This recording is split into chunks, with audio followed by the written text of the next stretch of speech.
Okay. Next rounding off to 2 significant figures. ఏదైనా ఒక number ఇచ్చినప్పుడు సిగ్నిఫికెంట్ ఫిగర్‌ని 2 డిజిట్స్‌కి లేకపోతే 3 అంటే సిగ్నిఫికెంట్ ఫిగర్స్‌ని మనం రౌండ్ ఆఫ్ చేయాలి.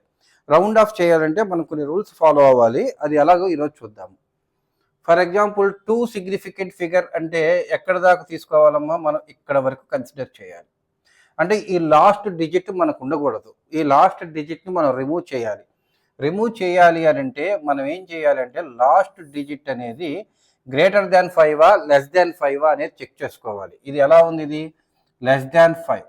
లెస్ దాన్ 5 కనుక ఉంటే యాజ్ ఇట్ ఈజ్‌గా నెంబర్ తీసేసుకోండి. 3.7.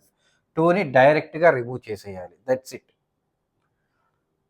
తరువాత చూడండి 2 డిజిట్స్ 2 సిగ్నిఫికెంట్ ఫిగర్ అంటే ఇంతవరకు వస్తుంది. ఈ 6 అనేది మనం రిమూవ్ చేయాలి. ఈ 6 అనే దాన్ని చెక్ చేసుకోండి. ఇది ఎలా ఉంది? గ్రేటర్ దాన్ 5 ఉంది. గ్రేటర్ దాన్ 5 ఉంటే ఏదైతే లాస్ట్ నెంబర్ ఉందో లాస్ట్ నెంబర్కి 1 యాడ్ చేసుకోవాలి. అంటే 3.8 వస్తుందమ్మా. అంతే, ఏం లేదు. మనం ఇక్కడ వరకు రౌండ్ ఆఫ్ చేయాలి. దీని తర్వాత నెంబర్ని మనం చెక్ చేసుకుంటున్నాము. ఆ నెంబరు లెస్ దాన్ 5 ఉంటే ఉన్నది ఉన్నట్టుగా రాసేసుకుంటాం, సేమ్గా రాసేసుకుంటాం. లేదు అని అంటే ఏదైతే ఈ లాస్ట్ డిజిట్ ఉందో దానికి 1 నెంబర్ యాడ్ చేస్తాం. ఇక్కడ చూడండి, మనం ఇక్కడికి రౌండ్ ఆఫ్ చేయాలి. లాస్ట్ డిజిట్ ఎంత ఉంది? 5 ఉంది. ఇక్కడ లెస్ దాన్ 5 లేదు, గ్రేటర్ దాన్ 5 లేదు. ఏముంది? ఈక్వల్ టు 5 ఉంది. ఎప్పుడైతే ఈక్వల్ టు 5 ఉందో దీని తర్వాత నెంబర్ కనుక నాన్ జీరో డిజిట్ అయితే, ఈ 5 తర్వాత నెంబర్ కనుక నాన్ జీరో డిజిట్ అయితే 1 నెంబర్ని యాడ్ చేయండి. 3.8. That's it. అంటే ఏంటి? ఈక్వల్ టు 5 అయినప్పుడు, ఓకే, ఈక్వల్ టు 5 అయినప్పుడు after number non zero digit అయితే, నాన్ జీరో డిజిట్ అయితే మనం ఏం చేయాలి? ఒక నెంబర్ని ఇంక్రీజ్ చేసుకోవాలి. అది గుర్తుపెట్టుకోండి. నెక్స్ట్ ఇక్కడ చూడండి, మనం ఇక్కడికి రౌండ్ ఆఫ్ చేయాలి. ఇదేముంది? ఈక్వల్ టు 5 ఉంది.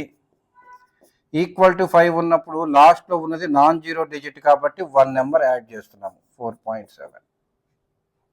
ఓకే, ఇక్కడ చూడండి, ఇక్కడికి రౌండ్ ఆఫ్ చేయాలి. ఈ నెంబర్ ఎలా ఉంది? ఈక్వల్ టు 5 ఉంది, కానీ తర్వాత నాన్ జీరో డిజిట్ లేదు, జీరో డిజిట్ ఉంది. సో జీరో డిజిట్ ఉన్నప్పుడు మనం ఏం చేయాలంటే ఏదైతే ఈక్వల్ టు 5 ఉందో ఈక్వల్ టు 5కి బిఫోర్ నెంబర్ చూసుకోండి.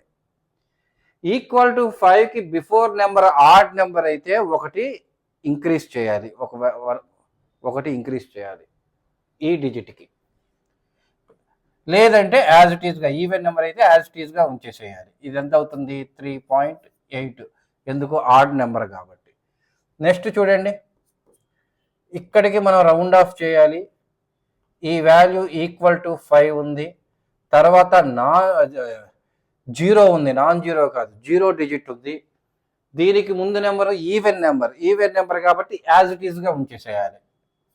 3.6. సేమ్ ఇక్కడికి రౌండ్ ఆఫ్ చేయాలి. ఇదేమో ఈక్వల్ టు 5 ఉంది, నాన్ జీరో డిజిట్ ఉంది కాబట్టి ఒకటి ఇంక్రీజ్ చేయాలి. 4.4.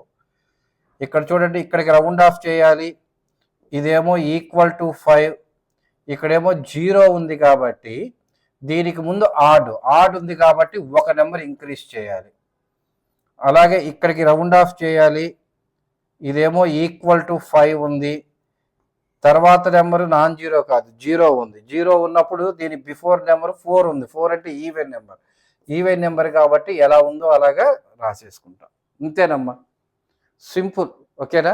సో 1కి 4 సార్లు నేను చెప్పిన కంటెంట్ విని మీకు మీకు అర్థమయ్యే లాంగ్వేజ్లో మీరు రాసుకోండి. Very easy. కొంచెం ప్రాక్టీస్లో పెడితే మీకు బాగా అర్థమవుతుంది. నోట్ చేసుకోండి. ఇంకా ముందుకు వెళ్దాము.